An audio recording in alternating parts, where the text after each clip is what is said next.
Olá pessoal, sejam bem-vindos a mais um vídeo, mais uma aula do nosso canal Marisson Fraga, aula número 2, os primeiros passos da antropologia. Espero que você tenha visto a aula número 1, né? Tem uma playlist aqui no canal. Já vou deixar esse vídeo aqui na ordem. Para você que está chegando agora, nós estamos trazendo aqui uma série de vídeos rápidos, né? Para falar sobre antropologia. Nossa metodologia é o mapa mental, tá?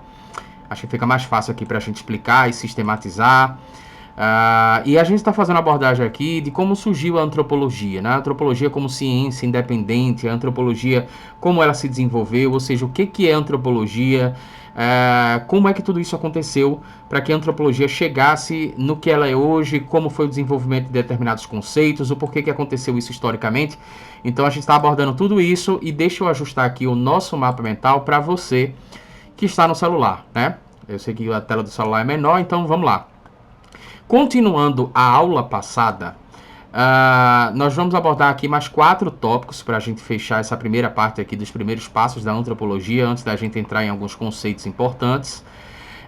Então a gente pode dizer o seguinte, olha, continuando a aula passada, tá? A antropologia, por exemplo, no final do século XIX, início do século XX, mais especificamente no início do século XX, tá?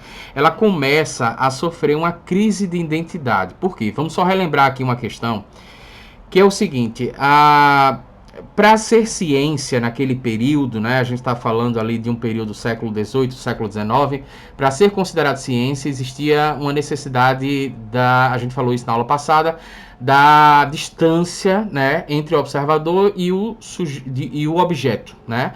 Eu ia dizer sujeito observado, mas na verdade o objeto em si. A gente falou, por exemplo, quando você estuda história, né? Você vai estudar, por exemplo, a história da Grécia Antiga, você não está lá na Grécia Antiga, então já tem o distanciamento temporal naturalmente. Quando você estuda, por exemplo, os animais, você não é um animal. Então, nesse caso, não sendo um animal irracional, né? Você está distanciado naturalmente pela sua própria natureza. Agora, no sentido do ser humano, né? Como é que você faz para poder estudar o próprio ser humano? Então eles entenderam que tinha que haver um distanciamento geográfico, né? E a grande questão era estudar os povos, entre aspas, primitivos, tá? Eu sempre gosto de ressaltar, por exemplo, quando a gente vai falar aqui, daqui a pouco eu explico, mas quando a gente vai falar sobre a questão de evolução, sociedades primitivas, quando a gente vai falar sobre civilização, eu gosto sempre de colocar entre aspas, porque estes conceitos, na verdade, eles foram muito questionados a partir desse movimento que aconteceu nesta aula daqui, tá? Quer dizer, que aconteceu historicamente, que a gente vai apresentar nessa aula daqui, ok? Então vamos lá.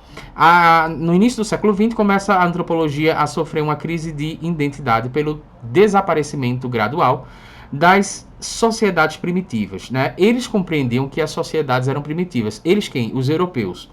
Então eles entendiam, né, com o processo de colonização, que eu gosto de chamar de invasão, mas que a gente aprende no colégio como colonização e tal. Então eles entendiam que as sociedades, né, com os povos originários, por exemplo, do Brasil, né, só para citar como exemplo, elas eram sociedades primitivas que ainda iam passar por uma evolução para chegar até onde os europeus chegaram.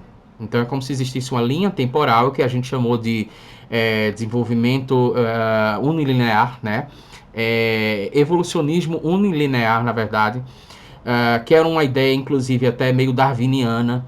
Então, como se, na verdade, na história da civilização, você tivesse necessariamente que todo mundo fosse passar por alguns períodos, né, e mudanças de comportamentos até chegar naquilo que os europeus eram. Então, isso é uma perspectiva etnocêntrica, né?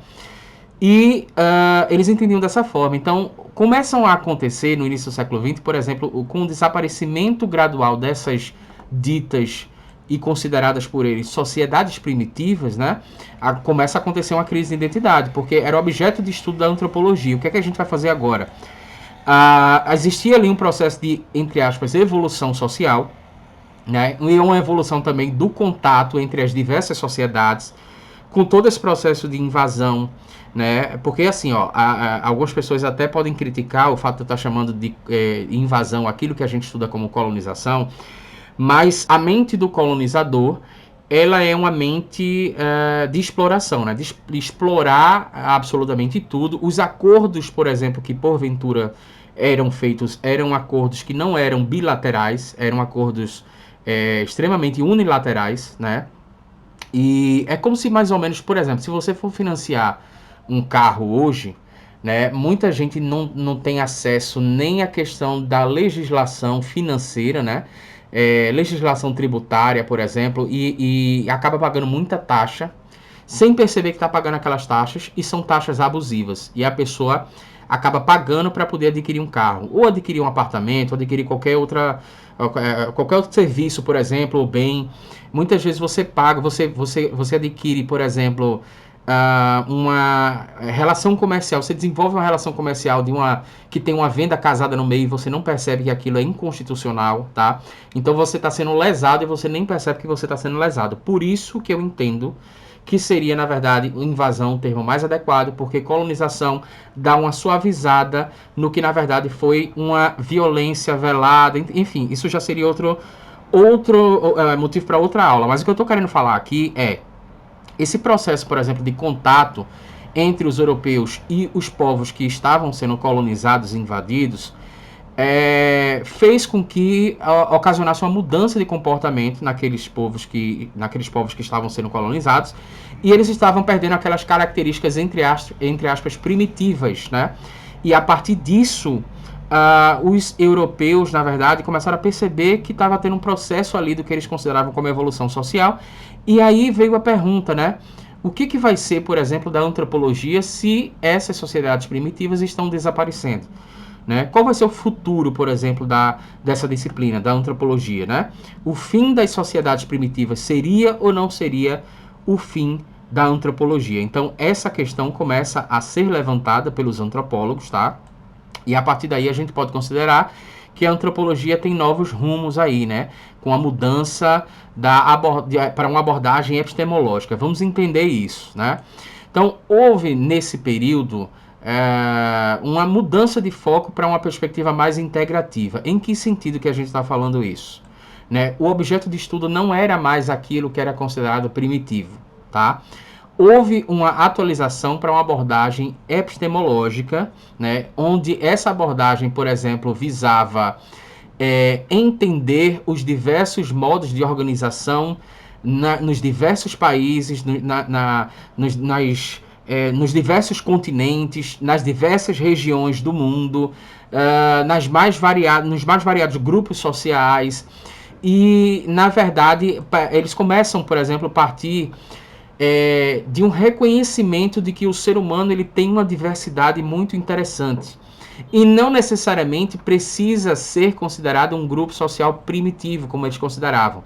Mas, por exemplo, se você pega na própria Europa diversos países, você começa a perceber países com comportamentos diferentes e diferentes organizações econômicas, formas, por exemplo, de negociar, né? Forma de organizar o comércio, com valores financeiros e percepções culturais diferentes, manifestações culturais diferentes. Então, eles não precisavam ir para muito longe para poder observar essa diferença. Na própria Europa, você já começa a observar isso, tá? Então, a distância geográfica e a distância cultural deixa de ser importante, né, para esse estudo específico. E a necessidade da compreensão do homem em sua totalidade passa a ser a base dos estudos. O que de fato é o homem? Como ele se organiza? O porquê que tem essas modificações culturais? O porquê que, por exemplo, em determinada sociedade, essa sociedade é patriarcal? E o porquê que esta sociedade é matriarcal? Por que, por exemplo, existiam algumas sociedades, como, se eu não me engano, os lícios, onde eram sociedades matrilineares, onde a mãe e a figura da mulher era a grande principal. Por exemplo, se você tivesse uma pessoa escravizada, um homem escravizado, e se casasse com uma mulher, no caso que não era escrava, os filhos deles eram pessoas que não necessariamente seriam escravizados. Né? Agora, se fosse o contrário, se ela se casasse com um homem e ela sendo uma mulher, os filhos seriam escravizados. Ou seja, nós encontramos, por exemplo, na história das diversos períodos, né, de organizações sociais, a gente encontra determinados grupos onde as mulheres saíam de casa e eram responsáveis pela provisão da casa, pelo comércio, e os homens simplesmente ficavam cuidando, acho que nos lícios aconteciam isso também, os homens ficavam treinando gaviões e cuidando da casa e tal. Então eram sociedades matrilineares, a voz da mulher era a voz principal. Por que existe essa diferença, né? De onde é que se constrói essas divergências de sociedades? Por que as pessoas se organizam de formas diferentes? Você começa a perceber, talvez a partir daqui, né, que como aqui é um canal onde a gente fala muito sobre psicanálise, sobre psicologia, talvez se você chegou no nosso canal por causa da psicologia e da psicanálise, você começa talvez a entender a importância da antropologia para, por exemplo, um processo de redução fenomenológica, né? Falando no sentido aí mais da fenomenologia existencial, né?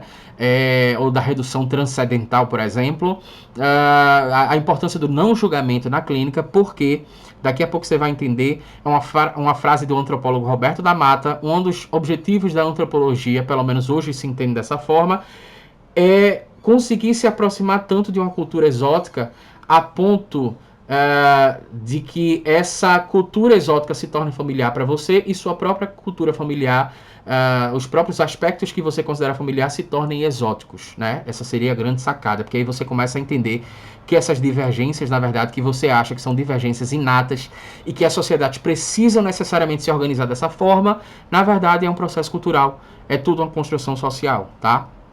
Então, nesse período surgem estudos, né, de todas as sociedades em suas variadas formas. O objetivo aqui é de conhecer as múltiplas dimensões do ser humano em sociedade, como suas diferentes formas de organização social, tudo aquilo que a gente estava falando, sua economia, como é que se dá a economia, por que tem algumas diferenças, né? Suas formas de organização política, jurídica, por que a lei nesse local é de uma forma, a lei nesse local é outra, por que, por exemplo, os seus sistemas, né, de parentesco. Quando eu estava falando aqui sobre essa questão jurídica, né, eu me lembro, por exemplo, na cultura nórdica, a gente tem hoje a questão do parlamento. O parlamento surge muito também por causa da questão da cultura nórdica, porque lá todas as pessoas tinham voz e poderiam falar aquilo que não estavam gostando naquela determinada organização, e poderiam falar em público, num determinado espaço, né, sobre aquilo que achavam que deveria mudar. Qualquer pessoa tinha o direito de fazer isso, né? Então a cultura ocidental, na verdade, acabou também se apropriando disso, estruturando não só o seu modelo jurídico, como também o seu modelo político a partir desses discursos e tal, como a gente tem no Tribunal do Júri, como a gente tem no parlamento e por aí vai. Seus sistemas, né, de parentesco, em determinados grupos sociais, você pode naturalmente se casar ou se relacionar com alguém que é sua irmã ou sua mãe, alguma coisa nesse sentido. Em outras culturas não pode. Em determinadas culturas, por exemplo, uma mulher quando quer ter filho, ela tem relacionamento, né? Tem um coito, digamos assim. Eu estou tendo cuidado com as palavras por causa da questão do YouTube. Mas ela tem um coito numa noite, num determinado ritual, com todos os homens daquele grupo social, né? A ideia ali é para que ela não saiba quem é o pai, e aí a responsabilidade da criação do filho passa a ser de todos, né? Então, veja, para uma determinada cultura, isso seria, por exemplo, uma coisa abominável, porque moralmente falando não seria admissível, mas em outra cultura isso é completamente normal, inclusive não se entende outra forma, por exemplo, da mulher ter um filho, né? Se considera estranho essa forma que a gente tem, que é do casamento, que é da monogamia, que é de alguns valores judaico-cristãos e por aí vai. Então você começa a perceber na antropologia, né, a diversidade de formas em que as pessoas se organizam, que os grupos sociais se organizam. A gente pode entender que houve uma expansão a partir daí da abordagem antropológica, tá? E aqui a gente fala sobre o quê? O reconhecimento dessa diversidade histórica e geográfica, ok? Então, a partir daí começa... Isso a gente pode considerar que um dos grandes nomes, né, dessa antropologia, dessa nova percepção, talvez tenha sido ali o Franz Boas, né? Eu tenho até um canal, para quem não sabe, é um canal que fala sobre histórias das assombrações, de Recife, de Pernambuco, lendas urbanas e tal. Um dos grandes responsáveis por recolher essas lendas urbanas e lançar um livro chamado Assombrações do Recife Velho foi justamente o Gilberto Freire, né, que é o sociólogo, que é o famoso autor do livro Casa Grande Senzala, e ele foi aluno de Franz Boas. Só para você ter uma ideia da ligação aqui, da importância também de Gilberto Freire, né? Nós temos, na verdade, porque o Gilberto Freire ele começou a perceber que a relação do pernambucano e principalmente do recifense era quase que material com essas histórias de assombrações. As pessoas conviviam com assombrações, as pessoas sentiam saudades, choravam quando as assombrações iam embora. Então, como o Gilberto Freire sempre falou muito sobre questões materiais, muita gente não vai entender o porquê que ele constrói isso, né? Assombrações do Recife Velho, mas justamente porque ele considerava... Aqui a gente já tem história, inclusive em Recife, de pessoas que deram queixa na polícia por causa de assombrações. Só pra você ter uma ideia, né? Deram queixa na polícia, foram lá, abriram ocorrência porque queriam que a polícia retirasse a assombração da casa dessa pessoa. Gilberto Freire, achando tudo isso muito interessante, foi estudar essa parte cultural de Recife. Por isso a gente diz que Recife é a cidade mais mal assombrada aqui do Brasil. Então esse é um parênteses que eu quero fazer para você entender, por exemplo, que aqui a gente tem nomes importantes que se ligam não só à sociologia, como à antropologia também. Porque o Gilberto Freire foi aluno de Franz Boas e ele foi um dos grandes responsáveis por esse movimento, surgimento da antropologia americana, né, da antropologia cultural, porque ele vai começar a perceber, né, que surge esse desafio de conhecer essa diversidade humana em sua totalidade. E só é possível conhecer em sua totalidade se você é inserido nesta cultura. Então aqui começa a ser desenvolvidas algumas ferramentas metodológicas, como por exemplo a questão da etnografia, né? Na tentativa de conhecer o homem em suas formas de organizações sociais a partir da perspectiva que parte do próprio objeto de estudo. Eu não tenho como falar de povos originários, eu não tenho como falar de determinado grupo social se eu não estou inserido nesse grupo social, não me alimento dos alimentos que esse grupo social se alimenta, não durmo como eles dormem, não visto as roupas que eles vestem, não participo dos rituais que eles participam, não conheço a linguagem que eles conhecem. Então tudo isso tem uma importância e é decisiva para você realmente fazer um estudo sobre aquele grupo social. Aí você percebe que a antropologia, na verdade, começa a fazer um movimento contrário. Se antes a ideia era distanciamento do objeto de estudo, agora é a inserção violenta naquele grupo que está sendo estudado. Ou seja, imersão na observação direta e nas culturas estudadas. Se eu quiser estudar um grupo que vive no meio, sei lá, os aborígenes australianos, eu preciso ir até lá e me inserir naquele grupo social. Lógico, sempre tem um risco, né, do desconhecido, um risco de determinadas enfermidades, mas o estudo da antropologia não tem como se dar de outra forma, senão você está partindo de uma interpretação etnocêntrica, ou seja, você interpreta o mundo a partir da sua visão de mundo. E a ideia, como o Roberto da Mata fala, e a gente já falou aqui, é você transformar o exótico em familiar e você transformar o familiar em exótico. A sua cultura você começa a achar estranho e você começa a achar familiar aquela cultura que até então você considerava exótica, mas com a inserção naquele grupo social você começa a perceber que aquilo na verdade não é tão estranho assim, né? Você começa a achar aquilo tudo muito natural.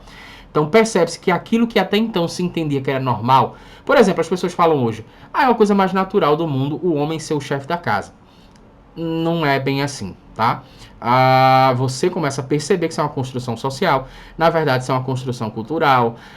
O homem tem mais força do que a mulher. A gente vai chegar nessa questão de determinismo biológico e tal, mas já falei em vídeo aqui no canal, por exemplo, que existem determinados grupos sociais, né, de povos originários, por exemplo, que as mulheres são responsáveis por carregar baldes de água, perto inclusive até ali do rio Xingu, né? Baldes de água, e são baldes, garrafões de água muito pesados, e elas andam quilômetros porque são responsáveis em abastecer a aldeia, né? São responsáveis em abastecer uma aldeia de água. Então a grande responsabilidade seria das mulheres ali. É preciso ter muita força para você andar quilômetros e quilômetros com um garrafão de água que é muito mais pesado do que esse garrafão que geralmente a gente tem em casa de 20 litros. Então, só para você entender, tem construções que são construções culturais, normatizações sociais, a partir de uma perspectiva muitas vezes moral, que no nosso contexto aqui vem de uma moralidade judaico-cristã, ou seja, tudo isso é uma construção, e quando alguém se comporta de forma diferente, ou se apresenta de forma diferente, a gente tem a ideia de dizer o seguinte: essa pessoa provavelmente é louca, porque o natural é que seja dessa forma, ou seja, não tem nada de natural. Quando você estuda antropologia, você começa a perceber que as coisas são nada mais do que uma construção social e que existem diversas formas de organização.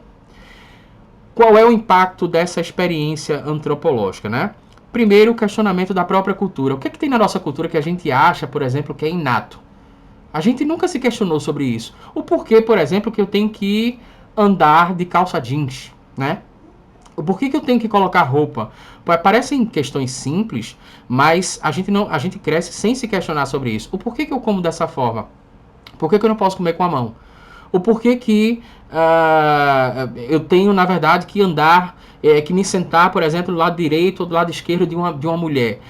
Por que isso? Por que aquilo? Por que aquilo outro? Então você começa a questionar a sua própria cultura, porque você começa a perceber que existem diversidades culturais e que tem coisas nessas diversidades culturais que parecem fazer muito mais sentido e que, na verdade, na tua cultura é uma construção que você começa a se perguntar: caramba, por que isso acontece, né? De onde é que vem isso? Só para dar um exemplo aqui, né?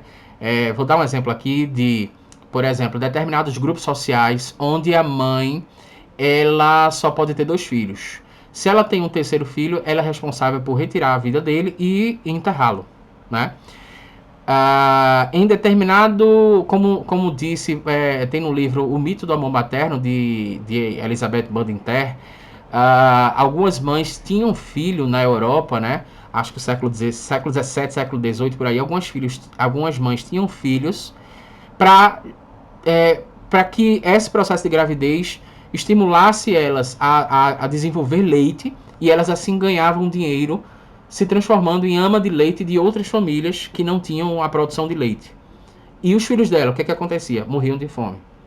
Então, mas aí hoje a gente entende, por exemplo, que o amor de mãe é o maior amor que pode existir na Terra e que existe o instinto materno e tal. Quando você vai para a antropologia, você vê que não é nada disso, né? Você vê que em outras culturas, em outros períodos, não existia conceito de infância, por exemplo.